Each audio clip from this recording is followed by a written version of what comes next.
안녕하세요. 여러분이 꼭 알아야 할 북한의 진실을 생생하게 전달하는 평양정보통입니다. 오늘 여러분께 전해드릴 이야기는 북한 최고 권력층의 비밀을 우연히 알게 된 만수무강 연구소의 수석 연구원 이혁진이 목숨을 걸고 탈출한 충격적인 기록입니다.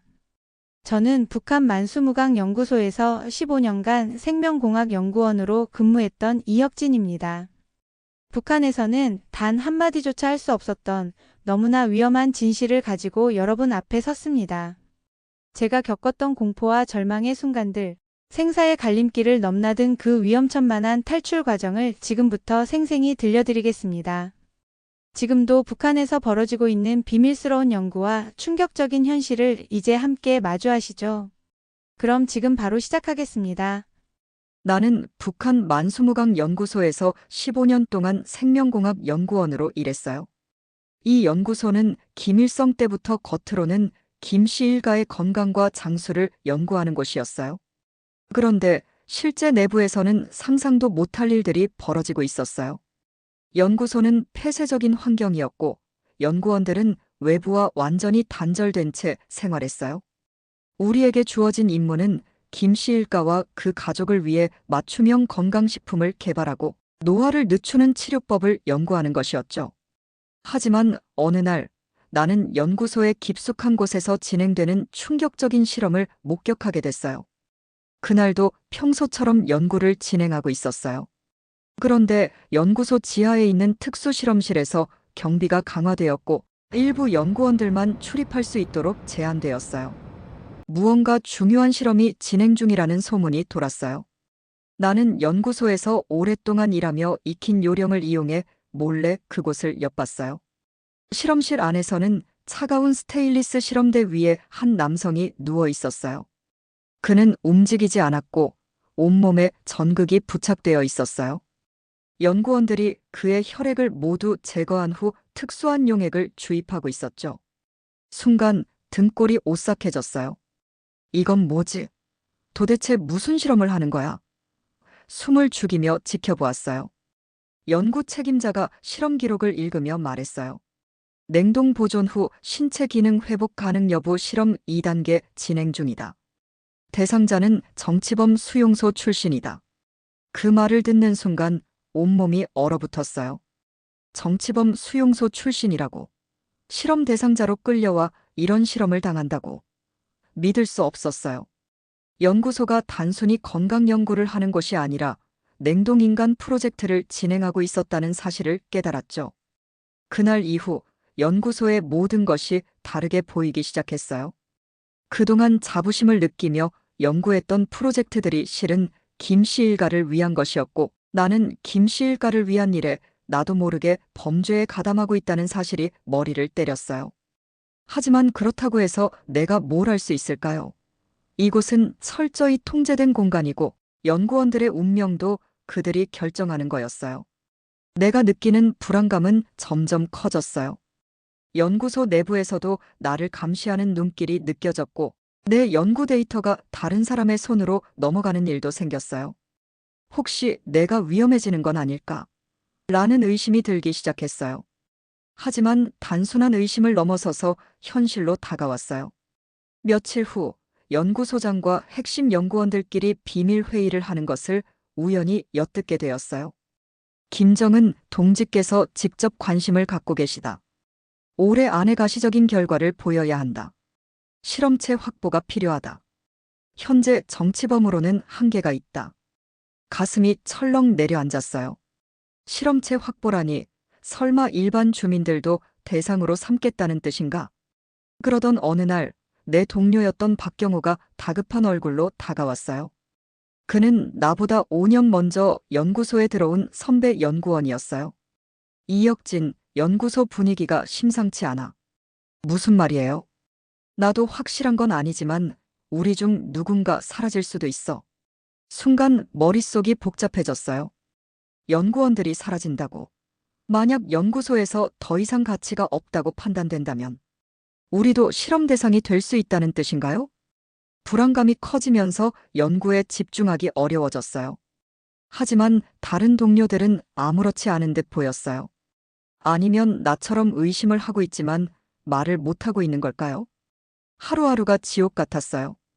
연구소 안에서 일어나는 일들이 점점 나를 짓누르기 시작했어요. 여태까지 연구를 하며 별 의심 없이 살아왔지만 이곳은 결국 인간을 실험 도구로 취급하는 곳이었어요. 내가 계속 연구소에 머물러야 할까? 아니면 다른 길을 찾아야 할까? 생각이 많아졌어요. 하지만 답을 내리기가 쉽지 않았어요. 연구소의 분위기는 계속해서 싸늘해졌어요.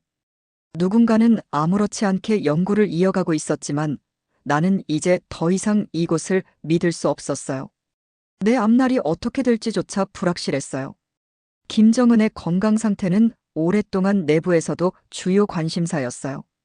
그는 젊은 나이에도 불구하고 고도비만에 시달리고 있었고 심각한 생활 습관 문제가 있었어요.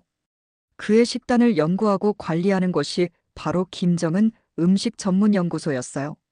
이곳은 만수무강 연구소 산하에 있는 특별부서로 김정은을 위한 맞춤형 식단을 개발하는 곳이었죠.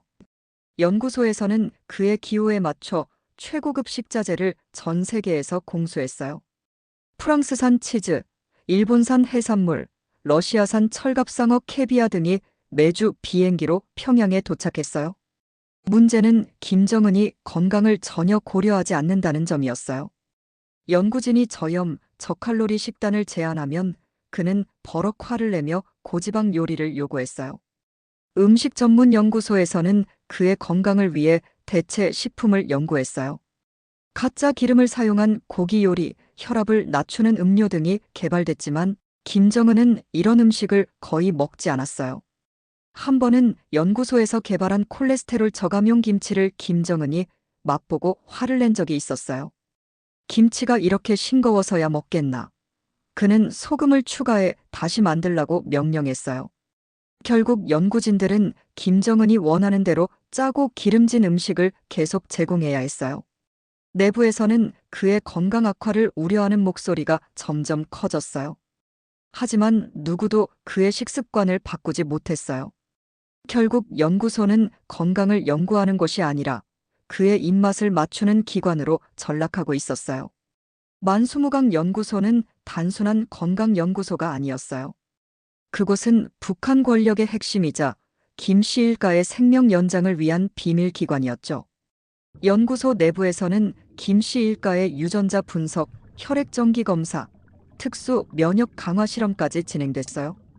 특히 김정은의 생명 연장을 위한 비밀 프로젝트들이 존재했어요.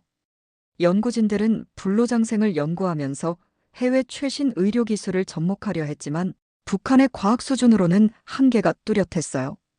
연구소 안에는 김씨 일가의 장수 비법을 연구하는 별도의 팀이 있었어요. 이들은 김일성 생명 연장 프로젝트라 불리는 연구를 진행하고 있었어요. 김일성 사망 후 보존된 그의 일부 신체 조직을 분석해 유전적인 노화 방지 기술을 개발하려 했죠. 하지만 실제 성과는 거의 없었고 연구진들조차도 이 연구가 보여주기식 프로젝트에 불과하다는 걸 알고 있었어요.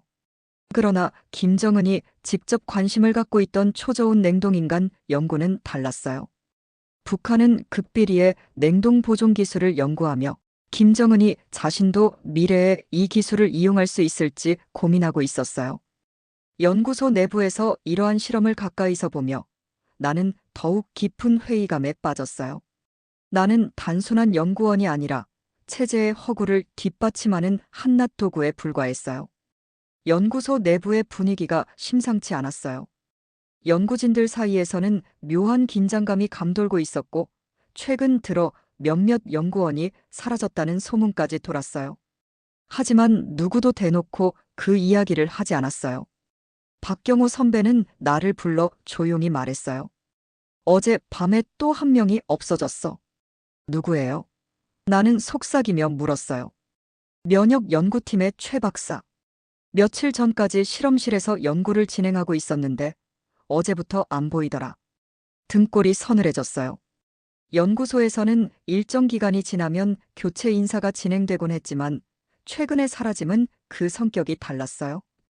연구진들 사이에서는 연구소 내부에서 진행되는 실험을 너무 깊이 알고 있는 사람들이 차례로 정리되는 게 아니냐는 불안감이 퍼지고 있었어요.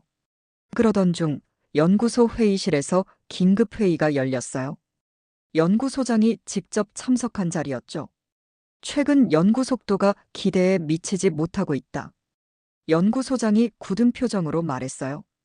김정은 동지께서 직접 지시하셨다. 더 이상 시간을 지체할 수 없다. 회의실 안은 숨죽인 듯 조용해졌어요. 연구소장이 말을 이었어요. 기존의 연구 방식으로는 더 이상 효과적인 결과를 얻기 어렵다. 따라서 김정은 동지의 건강 유지 및 생명 연장을 위한 강화 프로그램을 즉시 실행할 것이다. 연구진들은 서로 눈치를 보기 시작했어요. 강화 프로그램이라는 말이 나오면 보통은 더욱 강도 높은 실험이 진행된다는 뜻이었어요. 그때 한 연구원이 조심스럽게 질문했어요. 강화 프로그램이라면 구체적으로 어떤 방식으로 진행됩니까? 연구소장이 단호하게 대답했어요. 김정은 동지의 신체 기능 개선을 위한 새로운 약물과 유전자 주입 실험을 확대한다. 기존 실험체는 물론 보다 정밀한 데이터를 확보할 수 있도록 내부 인원을 대상으로도 연구를 진행할 것이다. 순간 온몸이 얼어붙었어요. 내부 인원 연구진들을 대상으로 실험을 한다는 뜻인가? 회의가 끝난 후 연구진들은 웅성거리기 시작했어요. 나는 박경호 선배를 찾아가 작은 목소리로 말했어요. 선배, 방금 연구소장이 한 말 들었어요? 박경호는 깊은 한숨을 쉬며 고개를 끄덕였어요. 이제 연구소 안에서도 안전한 곳은 없어. 그날 밤 연구소의 폐쇄구역에서 정체불명의 연구진들이 들락날락하는 것을 목격했어요. 그들은 보안 카드가 있어야 출입할 수 있는 구역으로 들어가고 있었어요. 나는 직감적으로 그곳에서 강화 프로그램과 관련된 실험이 진행되고 있음을 느꼈어요. 그리고 다음 날 아침 연구소에서 또 한 명의 연구원이 사라졌어요. 불안감이 극도로 치솟았어요. 나는 이곳에서 더 이상 안전하지 않다는 것을 확신하게 되었어요. 내 차례가 올 수도 있겠구나. 이제 나는 결정을 내려야 할 때가 왔어요. 연구소 내 분위기는 점점 더 숨막힐 정도로 변해갔어요. 연구원들은 각자의 연구에만 집중하는 듯 보였지만 그들의 눈빛에는 두려움이 서려 있었어요. 실험 대상이 정치범에서 연구진으로 확대된다는 사실이 공공연히 퍼지면서 내부에서는 보이지 않는 분열이 시작됐어요. 박경호 선배는 나를 따로 불러 조용히 속삭였어요. 이혁진, 우리에게 시간이 얼마 남지 않았어. 내 이름도 이미 감시 대상 명단에 올랐을 가능성이 커. 나는 순간 머릿속이 하얘졌어요. 명단이라니요? 강화 프로그램의 실험 대상이 될 사람들을 정리한 내부 명단이 있어. 기존 연구진 중에서도 너무 많은 걸 알고 있거나 연구 결과가 기대에 미치지 못하는 사람들은 하나둘 사라지고 있어. 나는 식은땀을 흘리며 주변을 둘러봤어요. 지금까지 함께 연구해온 동료들 중 일부가 서서히 사라지고 있었던 건 우연이 아니었어요. 그때 연구소 내에 경보음이 울렸어요. 모든 연구원들은 긴급 집합 명령을 받았고 우리는 즉시 회의실로 모여야 했어요. 연구소장은 굳은 얼굴로 단상에 섰어요. 김정은 동지의 건강과 장수는 이곳 연구소의 가장 중요한 임무다. 하지만 최근 연구 속도가 기대에 미치지 못하고 있으며 일부 연구원들은 불필요한 동요를 일으키고 있다. 연구소장은 차가운 목소리로 이어갔어요. 따라서 우리는 연구소의 보안을 강화하고 신뢰할 수 있는 연구진만 남길 것이다. 일부 인원들은 보다 중요한 연구 프로젝트를 위해 다른 장소로 이동될 것이다. 하지만 우리는 알고 있었어요. 그 다른 장소는 실험실이었고 이동은 곧 연구소에서 사라진다는 뜻이라는 것을요. 그날 밤 나는 불안감 속에서 잠을 이루지 못했어요. 그리고 새벽 내 연구실 문이 조용히 열리는 소리에 깨어났어요. 박경호 선배가 낮은 목소리로 말했어요. 이혁진, 시간이 없어. 연구소에서 나가야 해. 나는 선배의 얼굴을 바라봤어요. 그의 눈빛에서 망설임 없이 결정을 내린 사람의 강한 의지를 볼 수 있었어요. 이제 선택의 순간이 다가왔어요. 박경호 선배는 나를 연구소 지하 창고로 데려갔어요. 그곳에는 실험용 물품들이 보관되어 있었고 무엇보다 중요한 것은 김정은에게 보내는 특수식자재가 담긴 수송 차량이 대기하고 있다는 점이었어요. 이 트럭이 연구소 밖으로 나갈 유일한 방법이야. 박경호가 낮은 목소리로 말했어요. 우리는 이 트럭에 숨어 국경 근처까지 가야 해. 나는 심호흡을 하며 고개를 끄덕였어요. 지금이 아니면 기회는 없었어요. 연구소에 남아있다가는 실험 대상으로 선택될 것이 뻔했어요. 하지만 트럭에 숨었다가 들키면 즉시 처형당할 수도 있었어요. 우리는 짐칸의 바닥을 조심스럽게 열고 안쪽 깊숙한 공간에 몸을 숨겼어요. 트럭이 움직이기 시작할 때 나는 심장이 터질 듯 뛰었어요. 숨을 죽이고 최대한 작은 움직임도 자제했어요. 트럭이 몇 개의 검문소를 지나갈 때마다 우리는 발각될까 두려워 숨이 멎는 듯 했어요. 몇 시간 후 트럭이 멈췄어요. 밖에서 북한 군인들의 대화 소리가 들렸어요. 이 트럭 검사해야 하는 거 아니야? 김정은 동지께 보내는 식자재라고 표시돼 있잖아. 괜히 손댔다가 문제 생기면 너도 나도 위험해. 다행히도 트럭은 추가 검사 없이 다시 출발했어요. 하지만 안심하기에는 이른 상황이었어요. 우리의 목적지는 국경 근처였고 그곳에서 우리는 완전히 다른 방법으로 탈출해야 했어요. 트럭이 멈춘 순간 우리는 조용히 짐칸에서 빠져나와 어둠 속으로 몸을 숨겼어요. 이제 국경을 넘는 일이 남아 있었어요. 하지만 북한 군의 감시망을 피하는 것은 더 어려운 일이었어요. 나는 박경호 선배와 함께 눈빛을 교환했어요. 서로 말하지 않아도 알 수 있었어요. 이제 단 한 번의 기회가 남아 있었어요. 우리는 북한을 완전히 벗어날 수 있을까? 선배와 나는 국경을 넘어 중국의 작은 마을에 도착했어요. 하지만 이제부터가 진짜 위험한 순간이었어요. 중국 공안은 북한 탈북자를 체포해 강제 송환하는 경우가 많았고 나는 절대 잡혀서는 안 됐어요. 무엇보다도 USB를 지켜야 했어요. 그 안에는 연구소에서 진행되던 김정은의 건강 관련 실험 데이터, 냉동인간 프로젝트, 불법 생체 실험 기록이 담겨 있었어요. 만약 이 파일이 세상에 공개된다면 북한 정권은 치명적인 타격을 입을 거였죠. 나는 USB를 방수 처리한 채 옷 속 깊숙이 숨겼어요. 최대한 눈에 띄지 않도록 낮은 자세로 움직이며 공안의 눈을 피해 장거리 트럭을 타고 남쪽으로 이동했어요. 목적지는 베이징. 그곳에는 국제인권단체와 접촉할 수 있는 루트가 있었어요. 베이징에 도착하기까지 며칠 동안 나는 끊임없이 도망치며 이동했어요. 도중에 신분을 의심받아 작은 시골 마을에서 며칠간 숨어 지내기도 했어요. 하지만 가장 위험한 순간은 공안 검문소를 지나던 때였어요. 버스가 검문소 앞에 멈췄고 공안이 승객들을 하나하나 확인하기 시작했어요. 심장이 터질 듯 뛰었어요. 만약 신원이 발각되면 즉시 북한으로 강제 송환될 위험이 있었어요. 내 차례가 다가왔어요. 나는 최대한 침착한 표정을 지으며 가짜 신분증을 건넸어요. 공안은 내 얼굴을 살피다가 고개를 끄덕이고 지나갔어요. 안도의 한숨을 쉬었지만 긴장을 늦출 수는 없었어요. USB가 있는 한 나는 끝까지 살아남아야 했어요. 베이징에 도착한 후 나는 국제인권단체와 연락을 시도했어요. 처음에는 신뢰할 수 있는지 의심스러웠지만 그들은 나와 선배를 보호하기 위해 최선을 다했어요. 그들의 도움으로 나는 한국 대사관과 접촉할 수 있었고 망명을 신청했어요. 한국으로 향하는 비행기 안에서 나는 창밖을 바라봤습니다. 너무 많은 것을 잃었고 너무 많은 것을 목격했어요. 하지만 이제는 이 진실을 세상에 알릴 수 있어요. 연구소에서 이루어진 끔찍한 실험들, 김정은의 건강 상태, 그리고 북한이 감추려 했던 모든 것.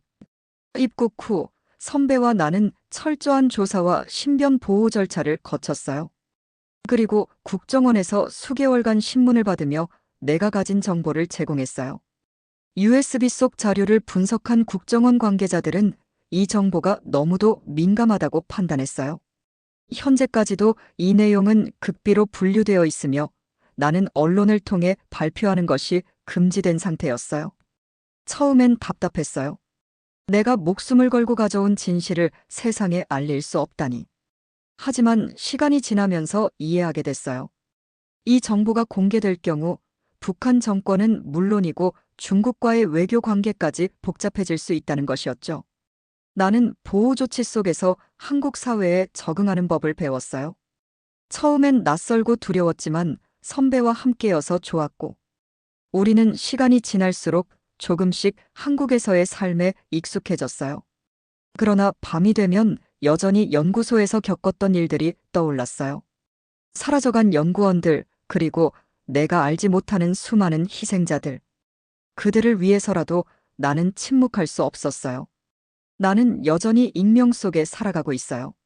내가 존재한다는 사실조차 북한은 모르고 있을 수도 있어요. 하지만 언젠가 이 자료가 세상에 공개될 날이 올 거예요. 그때가 되면 나는 더 이상 숨어 살지 않고 온전히 내 이름을 걸고 진실을 이야기할 겁니다. 가끔 창밖을 보며 생각해요. 북한을 떠나온 지 벌써 1년이 지났지만 여전히 나는 그곳에서 탈출하던 순간을 잊지 못해요. 자유를 얻었지만 내 마음속에는 언제나 연구소에서 사라진 동료들과 그곳에 남아있을 또 다른 희생자들에 대한 미안함이 남아있어요. 그럴 때마다 선배와 만나 소주를 마시며 북한 이야기하며 서로의 생각을 나누기도 해요. 우리가 살아남은 이유는 단 하나, 북한에 감춰진 진실을 세상에 알리는 것. 비록 지금은 발표할 수 없더라도 언젠가 이 모든 것이 밝혀질 때를 기다리자고. 그러기 위해서 우리는 건강하게 열심히 일하며 기다리자. 우리는 살기 좋은 대한민국 국민으로 살아가고 있어요. 그리고 이제 나는 나의 이야기를 조용히 준비하고 있습니다. 오늘도 평양정보통과 함께 해주셔서 감사합니다. 이 영상이 유익하셨다면 좋아요와 구독, 그리고 알림 설정을 꼭 부탁드립니다. 여러분의 관심과 응원이 평양정보통을 운영하는 데 큰 힘이 됩니다. 가까운 지인과 공유해 주시면 더 많은 분들이 북한의 진실을 알게 될 것입니다. 그럼 다음 영상에서 다시 만나요. 감사합니다.